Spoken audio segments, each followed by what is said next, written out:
For many years, politics in the Philippines has been controlled by prominent families. Let's look into how political dynasties began in the country in this special report from Camille Alemia.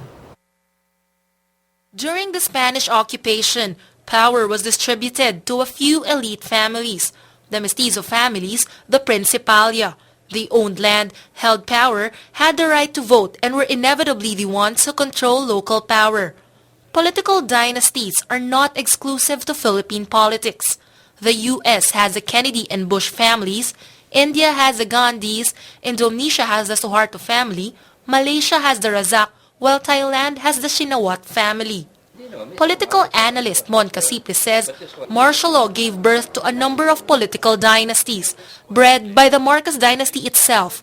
The 1987 Philippine Constitution, born after the EDSA revolt, strived to change that. Article 2, Section 26 states, the state shall guarantee equal access to opportunities for public service and prohibit political dynasties as may be defined by law. The problem is, to this day, the law has not defined political dynasties, and that meant the preservation of the status quo. According to a study of the Asian Institute of Management Policy Center, at least 115 members, or 68% of the members of the present Congress, have relatives who were members of the 12th, 13th, 14th, and 15th Congresses. Not only do political families control power, most dynasties also have influence on the local and national economy. The study shows that based on their statements of assets, liabilities, and net worth, legislators belonging to political dynasties appear to be richer, with an average net worth of 52 million pesos, than those who do not belong to dynasties, who have an average net worth of 42 million pesos. The same study shows that political dynasties are also prominent in the country's political parties. They make up 76% of the Lakas Kampi Party, 56% of the Liberal Party, 74% of the Nationalist People's Coalition, and 81% of the Nacionalista Party. Concentrate power in a certain family, and these families normally tries to maintain the power by hook or by crook, what we usually call the guns, and gold. Casiple says a family becomes a political dynasty primarily due to the good record of the first generation. But he says this is not usually continued with the second, third, and future generations. But good or bad performance, familiar names keep getting elected into office. In the 2010 national elections, the top 3 presidential candidates all come from political families. President Benigno Aquino won with 15,208,678 votes, followed by Joseph Estrada and Manny Villar. The top 2 vice presidential candidates also come from political families, Jejomar Binay and Mar Rojas.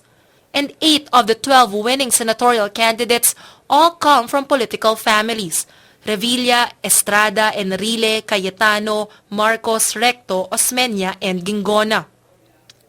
Casiple says the electorate's lack of maturity is a factor why dynasties persist. There have been various attempts to pass laws to implement Article 2, Section 26 of the 1987 Constitution. In 2004, then-Senator Alfredo Lim filed Senate Bill 1317, an anti-dynasty bill, followed by Senator Panfilo Lacson in 2007 and Senator Miriam Santiago in 2011. But 25 years after the ratification of the 1987 Constitution, an anti-dynasty bill has yet to be passed.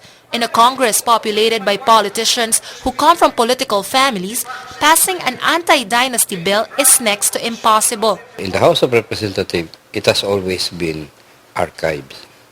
But the reality in the House of Representatives is you have at least 40% who are direct members of dynasty.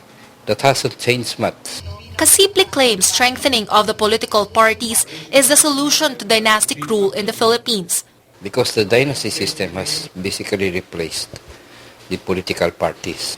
So you have a confused political map here. Casiple is optimistic there will be an end to political dynasties. He says a combination of the new generation of politicians and a more mature electorate may end it in the next 1 or 2 decades. He says not all political families are assured of a permanent hold on power.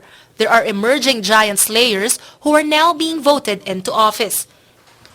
As people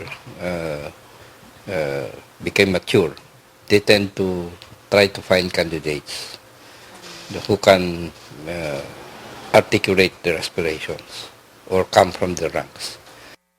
With majority of members of Congress belonging to political families, the prospect for an anti-dynasty law remains dim.